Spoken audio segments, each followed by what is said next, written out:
Good morning, Barry Bryson. Thanking you for joining me for another 5 good minutes with the Word. And we're still talking about the book of Ruth, and today we'll talk about the third of the 3 love stories in the book, which is the love story between Naomi and God. It's the problematic love story. It's the love story on the rocks when the book begins, but that finds resolution and reconciliation and reaffirmation by the end.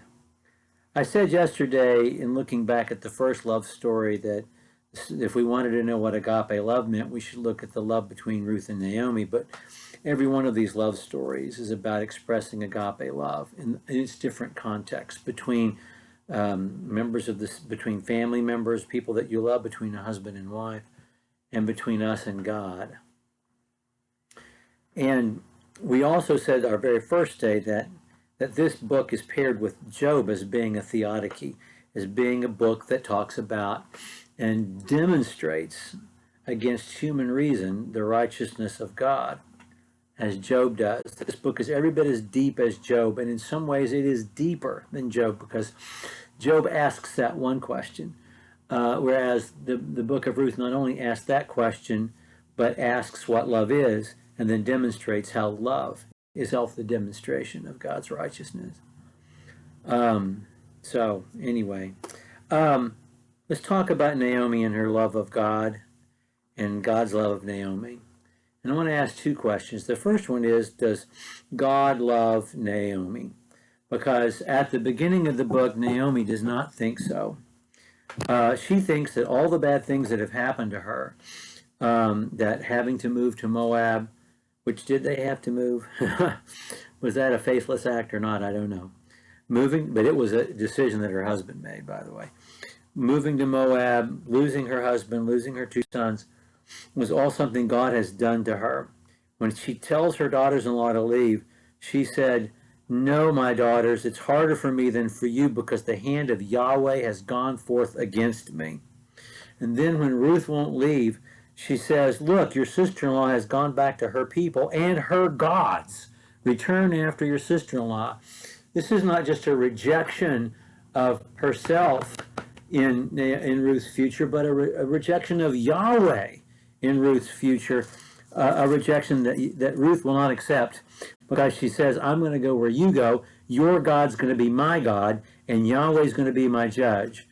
We miss the statement of faith in that. If we see how bitter Ruth is, or Naomi is at the beginning, and when they go back to Bethlehem, their hometown, her hometown, and the people are surprised to see her, the women say, "Look, Naomi's back." Well, her name means pleasant. That's what the name Naomi means. And she says, "Don't call me Naomi, call me Mara," which means bitter, because the Almighty has dealt very bitterly with me. I went out full, the Lord brought me back empty. Why do you call me Naomi, since Yahweh has witnessed against me and the Almighty has afflicted me? God did this to me. Yahweh did this to me. This is why I'm suffering, because Yahweh does not love me. Is that true?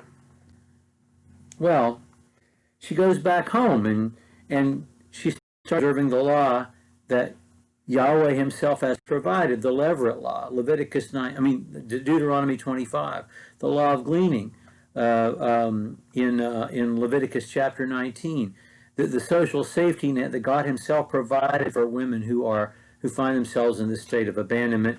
And she goes back home to God's people, to the land that God had given her, and obeys God's laws. And we might think of those laws as minor laws, as not as important as "thou shalt not lie." But to her, in this moment, they're not minor at all. And God also directs her to the right guy at the right time.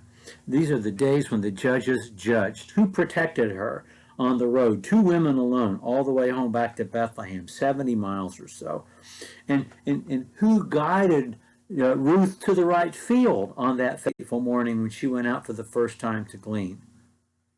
We think about Naomi as moving things along here, sending Ruth to the field, telling Ruth how to claim Boaz, and then Boaz then figuring out how to make sure he's the guy that takes care of them.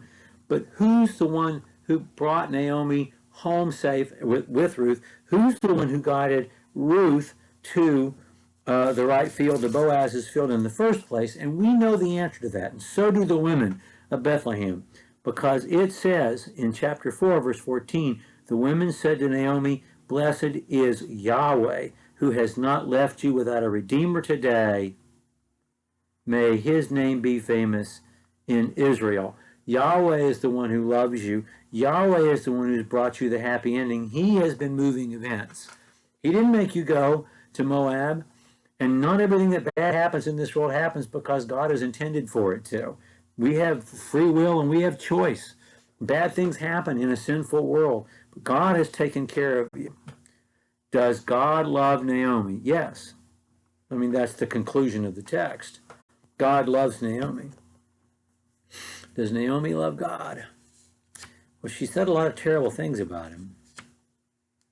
But she went home to his promised land. And she went home to his people. She did not convert to Chemosh worship or Dagon worship or anything else that was available to her, or curse God and die, as Job's wife told him to do. She didn't do any of those things. She went back home.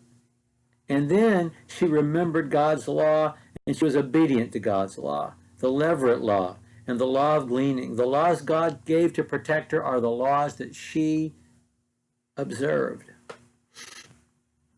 What did Jesus say in John chapter 14, verse 15? If you love me, you will do what? You will keep my commandments.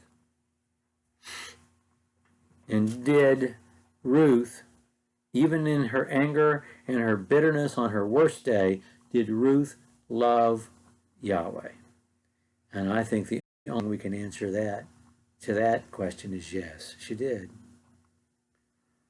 We feel the way we feel, and we don't understand everything. And God's our Father, and He knows all of that. It's not the feelings or the questions. Read the book of Psalms. Read the times David, the man after God's own heart, said to him, "Why aren't you listening to me? Why have you turned your back on me? Why aren't you taking care of me?"